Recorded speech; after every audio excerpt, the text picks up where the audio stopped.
Olá, meus amores, que Jesus nos abençoe.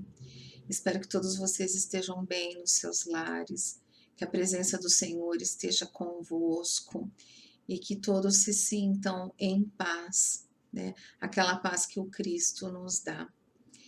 E hoje nós vamos retomando o estudo do livro Cartas de uma Morta. Então, que todos sejam muito bem-vindos ao canal Onda Espírita e que a gente possa dar continuidade a esse capítulo hoje. Então, falando sobre esse capítulo, queria dizer o seguinte: o nome do capítulo é O Guia Invisível. E eu fui ler o Livro dos Espíritos, a partir da questão 489, vai até 500, não sei se 520, uma coisa assim, que fala sobre o guia espiritual, o anjo da guarda. Então, resumidamente, quem quiser ler, vai lá no Livro dos Espíritos, que lá vai explicar melhor para vocês. Mas, assim, resumidamente, o que está lá é assim, que todos nós, ao nascermos, alguém é destinado para nos auxiliar na nossa jornada, nas decisões mais difíceis, na proteção, principalmente naquela fase infantil. Então, nós temos o anjo guardião, que é um espírito mais elevado, bem mais elevado, que ele orienta a nós e orienta também, pode orientar outros espíritos, não precisa ser somente a nós. Às vezes ele tem vários e vários que ele orienta, que ele cuida. E ele não precisa estar ao nosso lado, porque o tempo e o espaço para eles são diferentes.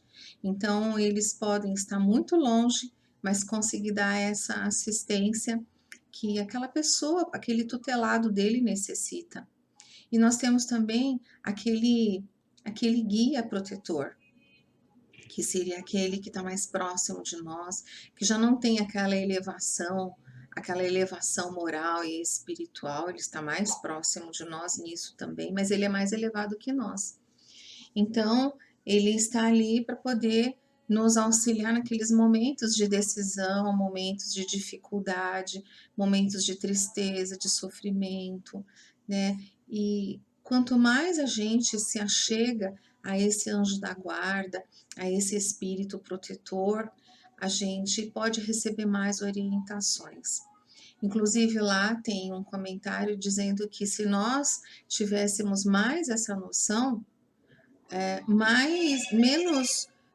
menos suicídios, menos sofrimentos na nossa vida, a gente acabaria enfrentando, né? Também esse protetor espiritual, ele nos acompanha durante a nossa vida, acompanha durante o nosso desenlace e acompanha também após o nosso desenlace. Tudo vai depender também do projeto de vida que nós temos, né? As coisas de Deus, elas não são assim quadradas, fechadas, limitadas, né? Se os projetos são sempre para melhorar, para um sucesso, para um desenvolvimento maior, as coisas podem ser alteradas. Então, a gente tem sempre que saber que nós temos sempre alguém que está conosco, alguém que nos protege, que nos orienta, e que a gente precisa poder acessar isso. E a gente vai acessar através da oração, dessa conversa mental, desse pedido de socorro. Então, o que eu ia... uma outra coisa. O mentor espiritual, ele existe quando a gente tem alguma tarefa.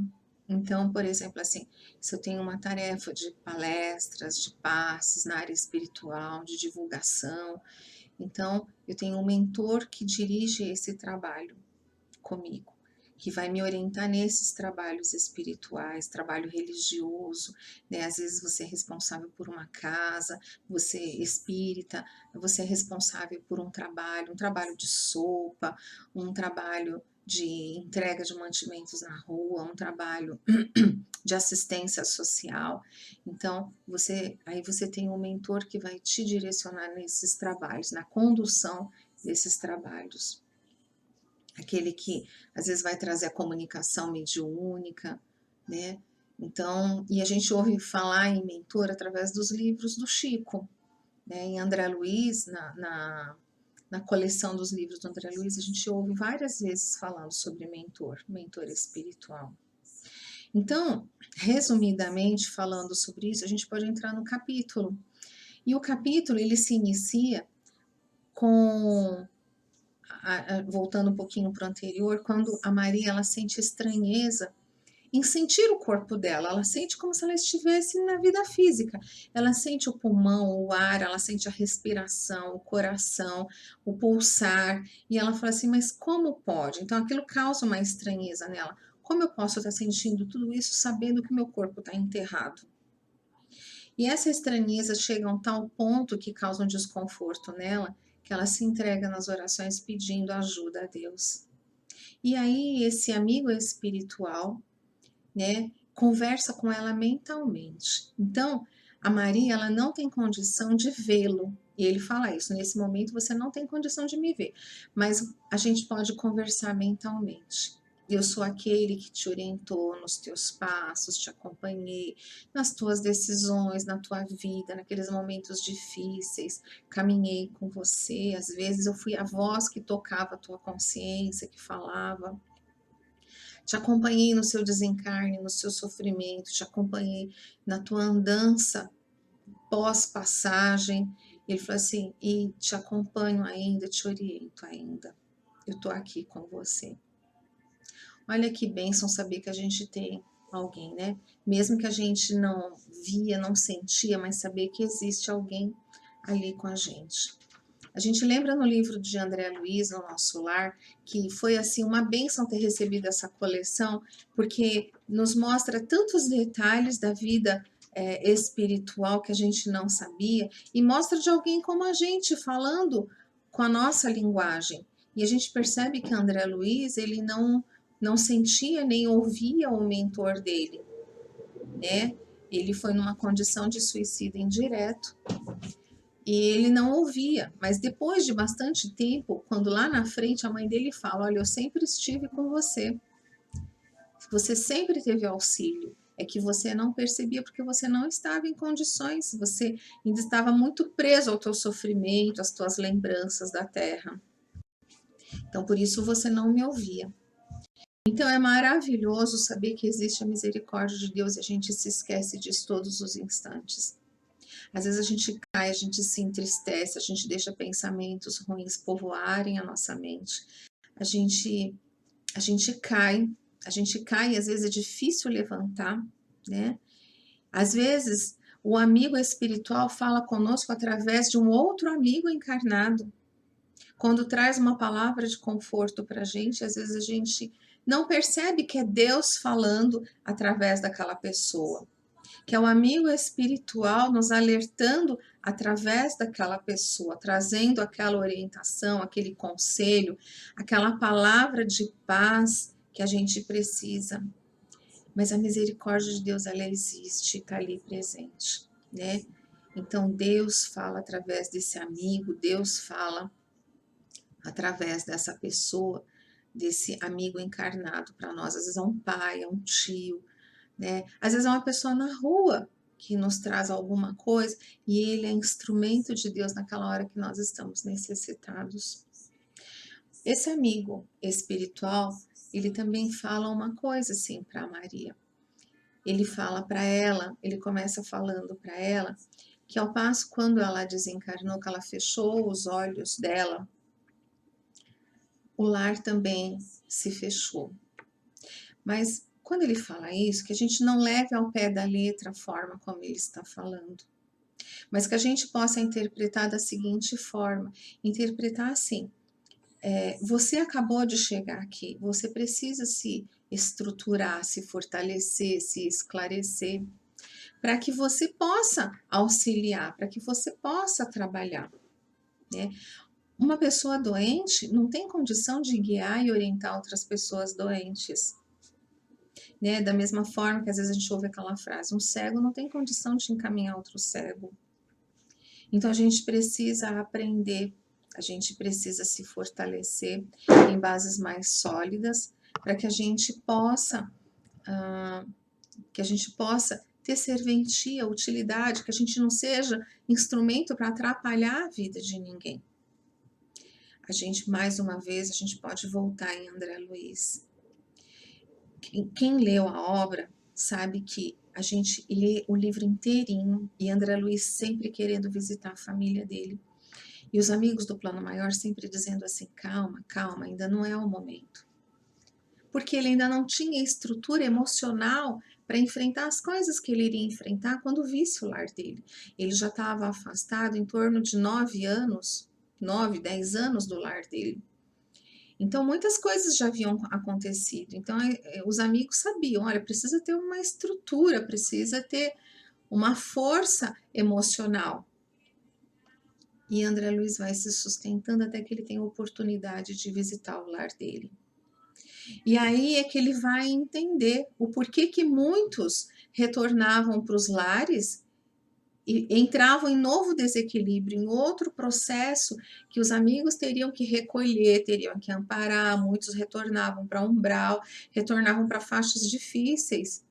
Aí ele começa a entender, quando ele vê a família dele toda transformada, os filhos crescidos, mudados, ele não vê foto dele, ele não vê mais a presença dele dentro da casa dele, ele não sente mais a presença, ele se sente um estranho dentro da casa que era dele. E encontra a mulher dele casada com outro homem, um homem doente. Então a gente vai vendo assim, que a gente vai aprendendo isso através da experiência do outro. Então, através da experiência do André Luiz, quando ele retrata isso para a gente na sua obra, a gente traz para a nossa vida isso. A gente precisa se fortalecer para que a gente possa ter condições de auxiliar aqueles que a gente ama, né? Que a gente seja um instrumento bom. Mas não alguém adoecido trazendo mais desequilíbrio, mais desarmonia para o nosso lar. Então a Maria está naquele tempo de aprender, de direcionar melhor as suas atitudes, ter aquele equilíbrio emocional. Veja que até nesse momento ela ainda tem várias coisas, porque ela veio de uma religião que não tinha esse conhecimento que a gente tem dentro da doutrina. A doutrina espírita, na época, era uma doutrina rechaçada, que não se tinha facilidade de contato e as pessoas, elas eram meio que punidas moralmente se aproximassem de alguém que fosse espírita. Então, não tinham centros, não era uma coisa assim declarada. Porque tem uma passagem que ela fala que ela não teve um aviso prévio das coisas que ela iria passar. Mas a religião dela não dava esse aviso com antecedência. E a doutrina espírita seria muito difícil chegar até ela, provavelmente nem teria acesso, né?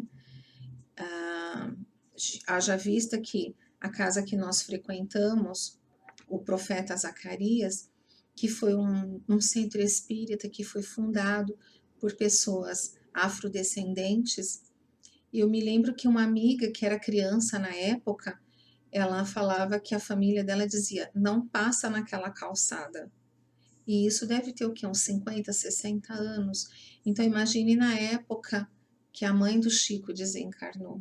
Então era uma raridade, né, você encontrar alguém que realmente professasse a doutrina espírita.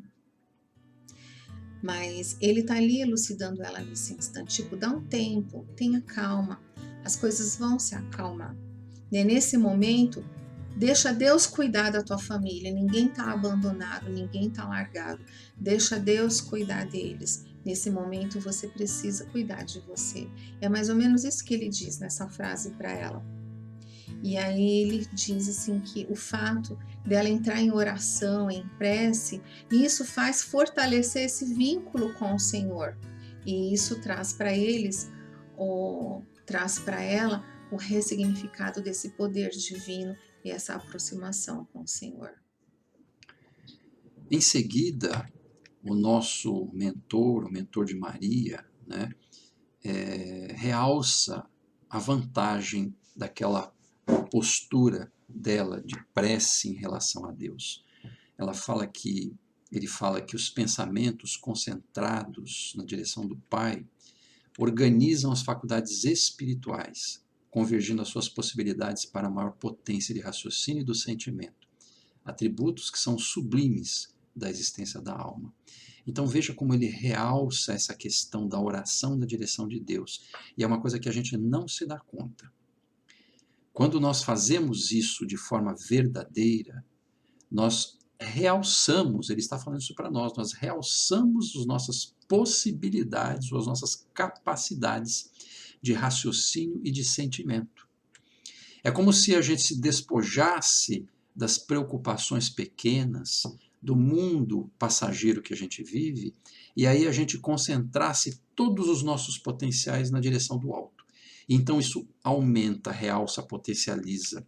É isso que o Espírito fala, de forma que pudesse permitir que Maria conseguisse melhorar a libertação dela do mundo carnal para o mundo espiritual.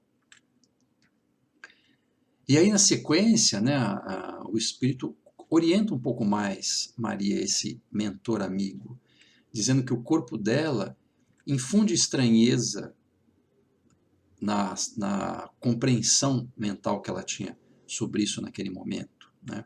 E ele esclarece dizendo que é um envoltório de matéria quintessenciada, que constitui um invólucro sutilíssimo do espírito.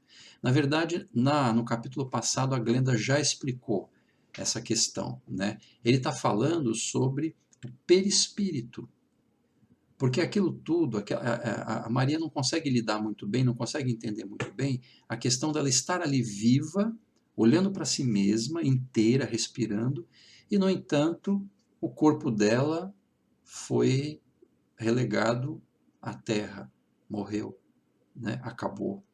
Então, como entender isso, né? A Glenda já explicou isso, mas só para a gente pontuar, né? Nós, espíritos, nós temos um chamado invólucro sutil, mais leve, que nós chamamos de perispírito. Esse invólucro, ele fica conosco sempre, encarnados ou desencarnados. Quando a gente está encarnado, a gente, além do perispírito, a gente tem o corpo físico, que é uma capa, né? E quando o corpo físico falece, quando ele perde as suas forças, se desorganiza, ele acaba. E nós ficamos como espírito, mas ficamos com o nosso envoltório fluídico chamado perispírito. Essa questão de que Maria passa, né, o Espírito vai falando aqui, que ela fica impressionada com o fato dela ter abandonado a forma corporal, né? Infelizmente, as nossas religiões tradicionais, até por conta de uma natural maturidade do tempo, né, da nossa história planetária, não esclareceu devidamente essa questão da existência nossa espiritual após a morte do corpo. Então, com isso, nós, quando passamos do mundo físico para o mundo espiritual, a gente tem esses impactos de dúvida, de incerteza, de sem saber exatamente o que está acontecendo, né? Mas é basicamente porque nós introjetamos por muitos séculos em nossa alma ideias que não são exatamente correspondentes à verdade. Então agora, né, o Espiritismo vem nos ajudar a compreender essa situação. Outras religiões, outras seitas, etc., já falavam isso, como, por exemplo, o hinduísmo, né, já comenta essa questão da existência da vida após a morte de uma forma mais natural, semelhante a essa que vivemos aqui na Terra. Mas o Espiritismo vai esclarecer com detalhe, exemplificando ponto a ponto. E aí depois ele fala que esse perispírito toma, né, a constituição do nosso perispírito, da qual a Maria tem dúvidas, né, porque ela compara o perispírito, aquilo que ela está vivenciando, com o corpo físico dela, que ela havia deixado para trás. Então o Espírito vai dizendo que, tomando as células vivas no imenso laboratório das forças universais, compila o conjunto de elementos preciosos à tua tangibilidade no orbe terráqueo. Então, é um palavreado difícil, mas é simples, na verdade, para a gente explicar, né? Na verdade, o nosso perispírito, esse envoltório do espírito, ele é constituído dos elementos retirados do planeta Terra. Então, o planeta Terra ele tem uma constituição específica, né, de determinados elementos. A partir desses elementos é que a gente, de uma forma automática, a gente constitui o nosso perispírito. Se nós estivéssemos em outro planeta, em Marte, em Plutão, ou num planeta fora do sistema solar, nós iríamos tomar os elementos daquele planeta para constituir o nosso perispírito. O que a gente quer dizer assim, para simplificar um pouquinho? Se eu conseguir ser um espírito melhor, mais elevado, eu estarei num planeta onde a organização físico-química ela é mais sutil. E, portanto, nós vamos constituir nosso perispírito em função dos elementos daquele planeta, né? Sabe-se pelas notícias do mundo espiritual que Saturno e Júpiter são planetas melhores do que a Terra, bem mais avançados. Então, se a gente tivesse que ir para lá, a nossa constituição perispiritual mudaria. Deixaria de ser com os elementos daqui da Terra e passaria a ser com os elementos de Saturno ou de Júpiter, né? Só para a gente exemplificar, tá? E aí, então, o espírito ele vai finalizando essa primeira conversação que ele tem com Maria, né? Dizendo, considera essa verdade para que te escutes no necessário desapego das coisas mundanas. Ele tenta dar uma explicação básica para ela começar a ter algum entendimento, dizendo, finalizando, que ela precisa entender a própria situação para se desligar do mundo material. Não é exatamente se desligar das pessoas, no sentido ruim do termo, vamos dizer assim, né? Porque não é descartar as pessoas que você ama, mas é desapegar, principalmente das coisas mundanas, do dia a dia, das coisas materiais, que têm pouca importância para a eternidade do espírito, né?